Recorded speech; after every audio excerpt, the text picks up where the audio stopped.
Hi, from Arizona, beautiful state. I'm having a lot of fun here and I've been going on some awesome adventures that I've been sharing with you guys on Facebook. This is the first time I've made a YouTube video in quite a while. I'm usually much more active on Facebook through the Piece of Me page and through my personal page. But we're going to be switching some things up here in the near future, so I figured I would start with doing a YouTube video to discuss things that have been going on with Reiki. So as my clients and all my friends from back home in Maryland know, I recently moved to Arizona just this past week. I've been here for 5 days and I've been getting a lot of questions about Reiki and how my clients were going to be able to get Reiki, how it was going to work out. So I just wanted to give a short little video on how Reiki can work for you in different ways. So whenever a Reiki practitioner actually learns Reiki, there are several steps or attunements that you have to go through. The first of them is Reiki 1. A Reiki 1 practitioner is able to do a Reiki session with their clients in person, so within physical proximity.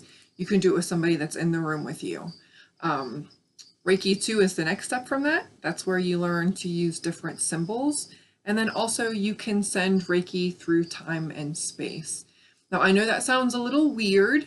Sometimes people think it's a little fluffy or woo-woo, but it actually really works. I have actually seen more physical healings, more interesting healings that worked through Reiki 2 than I have from the thousands of Reiki 1 sessions that I've done in person. Just to give you a couple examples of Reiki 2 and the things that I've seen work with it. I had a client that was in Florida, and in my videos, I think through the Piece of Me YouTube channel, I'm not sure if it's public, I'll have to make it public if it's not. I received this video. Well, one of my clients from Maryland, she went to Florida and she was visiting with her mom, and she was like, "Oh, Mom, you have to try this girl out and just see what happens." So the mother decided that she would try a session, got a hold of me, and the way that I set it up is my preference is I like to set up a time and a date with somebody and have them go into meditation and to open themselves up and to be thankful for the energy that's coming to them. It's not necessary, but I think some interesting things happen with it and it allows the client to experience more. But like I said, it's not necessary. I know people that have done Reiki sessions and they just go on about their day and they receive the Reiki while they're at work or out shopping, and it doesn't do any different than if they were in meditation, other than the fact that they're not giving themselves that quiet time, that peace of mind to center in on themselves and to allow for the personal healing that happens whenever you go into the relaxation mode. So the client in Florida, actually, we set up a date and a time, and I'm texting with them, and I said, whenever I'm finished, I will message you back to let you know that I'm done. And it was really funny because when I was done the session, I went to my Facebook page and I had already received a video, and it was where my client from Maryland was taking a video of her mom, and her mom's knees were like pulsating uncontrollably where the muscles were just going to town. And then her arm was also shaking a bit from the energy, and the mom was like, "Whoa, this is really weird. I'm gonna have to lay down and let this kind of soak in." But the beautiful thing about it was that night I received a message from my client that said, "Hey, I just want you to know that I've watched my mom use her arm for the first time in 10 years to open up a soda bottle." So that was really impressive for me. Another example of healing that has been done through long distance, because time and space are relative, is a personal experience that I actually had with it. And this is how I get to communicate through people, especially is through my personal experiences, because whenever you have personal experiences, it's hard to deny something at that point. So from my personal experience, in 2005, I was suicidal and was hospitalized for about a week for that. And it was a wicked period in my life. I actually had a song playlist that I would cut myself to. And then, let's see, I guess it was 6 years ago, so 2013. I was pretty sure I had healed from all of that. And I got tested to find out that I hadn't completely healed from it, because I had met somebody and he played the guitar, and all of a sudden he would start playing one of my cutting songs. And it was that song by Rascal Flatts, What Hurts the Most. So he would start playing the song on his guitar, and I'm like, what are you doing? Like, do you know this is actually one of the cutting songs? Like, you don't listen to country music. Why are you playing this song?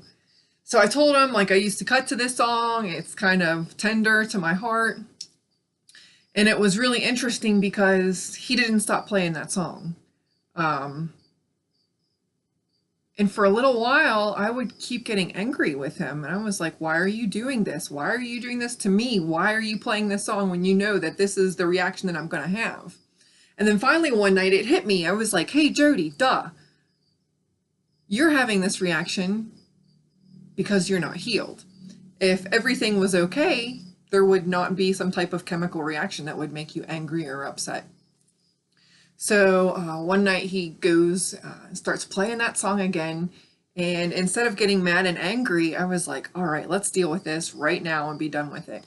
So what I call is the observer mode is where you remove yourself from an idea of right and wrong, good or bad, attachment to outcomes, attachments to pasts.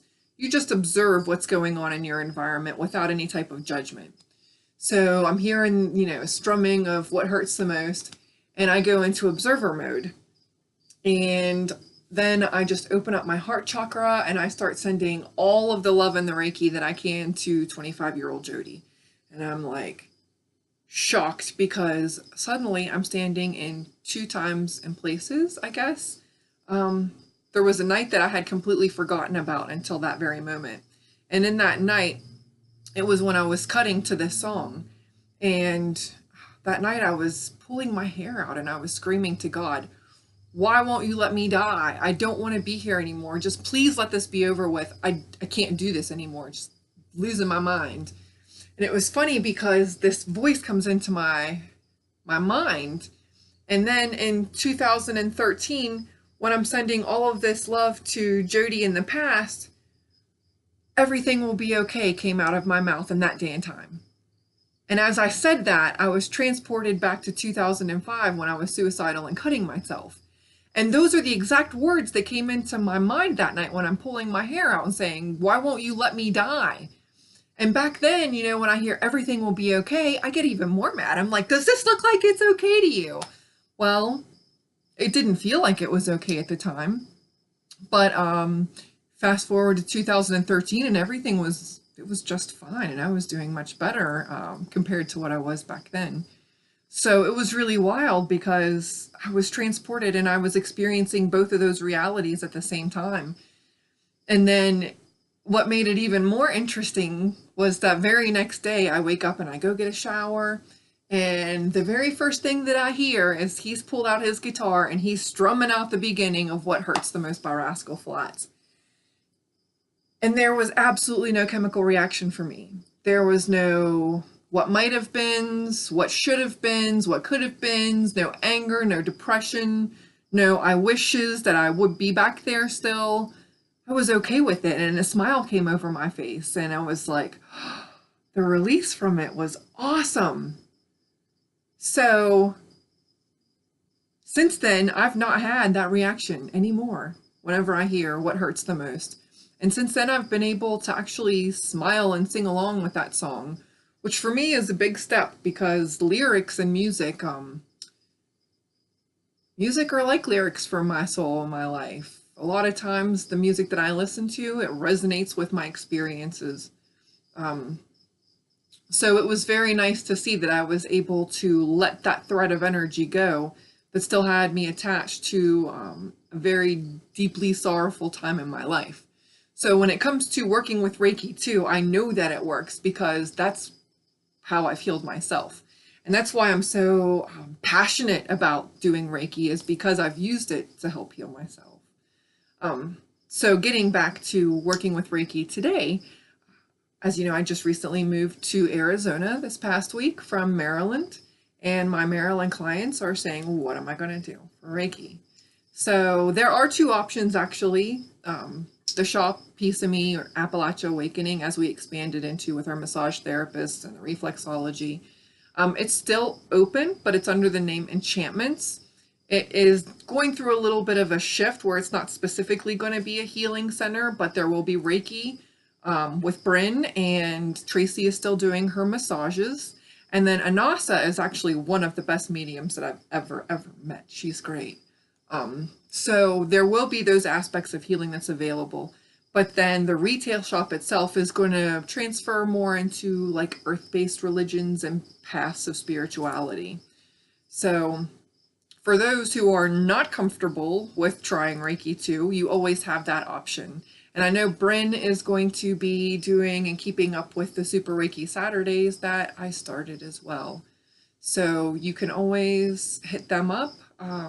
Bryn is on Facebook under Healing Sparks is her business page for her Reiki. So if you want to do in-person Reiki, that's great. Check her out. For people who like to work with me and want to continue to do that, I do offer long distance sessions. I'm getting settled into Arizona, and today actually I'm receiving the last of my boxes that I shipped overseas, or not overseas, wow. Feels like it's overseas. It's a completely different environment here. It's beautiful. The Appalachians are beautiful mountains, the luscious greenness, but I'm telling you, there's just something that's a part of these mountains, the ruggedness. And I feel like my soul has been attached to these mountains for all of eternity, and it's just taken a while for my physical body to catch up. So anyways, back to the Reiki. For those who would like to continue to work with me with Reiki 2, like I said, I prefer to do appointments where we set up a time that you go into meditation and that I will send out the Reiki. It will work very similarly if you do that. You can go into that deep relaxation state, turn on a little bit of meditation music, turn on some incense if you want. But like I said, it's not necessary. Then what will happen is at that time that we decide to do the appointment, I will go into my meditative state and I will open up. I can tap into your energy. I will be able to tell you which of your chakras are open, closed, if they're underactive, if they're overactive. I still get all of the information that I receive whenever I'm working with people in person. So I still get to see the colors. I still call in a person's spirit guides or their guardians and ask them to come in to assist with the healing. And I can still tell you all of the same information. I still get impressions about past lives or things that have happened in this life that trauma is being held on to in the energy centers. So where this will be a little bit different than in person, and actually I think this is a pro, is that what I do during my long distance sessions is whenever I'm finished, I write up a report, and it's usually about 2 pages long. So in that report, I'll tell you, okay, here are your chakras. And this would, each of them are overactive, underactive, whatever state of balance that they're in. And then I give you a little bit of information that tells you what it's like or what you can experience or the feelings or the emotions that come through whenever the chakra is in that state. So if somebody is got a closed third eye, I tell them there that you're not completely trusting the intuitive information that you're receiving or whatever is going on. So you get all that information. I also type in and tell you what colors that I was seeing in your aura, what those colors mean, how you can work with them, and then anything else that I receive about past lives or things that could be coming up in the future. So all of that information that I usually talk to my clients about whenever the session's over, I'm still going to give you all of that information. It's just going to be in the form of an actual typed out report, which is really cool because you can keep it for future reference. I know whenever I was doing Reiki sessions in Maryland with people, whenever we were done and I would get the person awake, I would be like, okay, this is what I experienced and this is what I felt. And in that time, I'm in such an elevated state of consciousness or awareness that it's like the information just channels through me. So everything that I have to say or that was experienced during that session, it's there for that temporary time and space. But then I've had clients that'll come back a week or a month later and they're like, oh, do you remember whenever this happened, whenever we did our session? And I don't remember that because I was channeling the information more than the state that I'm at currently at that time. It's hard to explain, but yeah, whenever I'm doing Reiki, Reiki generally goes into the alpha brainwave state, and I was also trained in something called theta healing, and I actually prefer to work out of the theta brainwave state. So whenever you're in theta healing state in the brain, it just works differently. For some reason, I don't hold on to that information as much. The information comes in, I channel it, and then I let it go. So whenever you do the Reiki 2 sessions, you will actually get a report. It says how all your chakras are doing, what colors, if any spirit guides come in, and then also any other type of information I receive, past life, future things. Yeah, it's pretty endless, the possibilities. So, like I said, I'm getting my last packages today. I'll be setting all of that out, which means I'm ready to do Reiki. I know some of you have been wanting to get some long distance Reiki, and some of you have been curious about how it works or what would happen with a long distance session. So I just want to take a couple of minutes and give you the lowdown on that. You can hit me up now anytime that you would like to have a session, and we can get it set up. For those of you who aren't on my personal Facebook page, you can hit me up at peaceofmehealing@gmail.com. I have a website, which is peaceofmelifestyle.com. And then also we are on Instagram at peaceofme. So thank you very much for tuning in. I hope you all are having a wonderful day. Be blessed.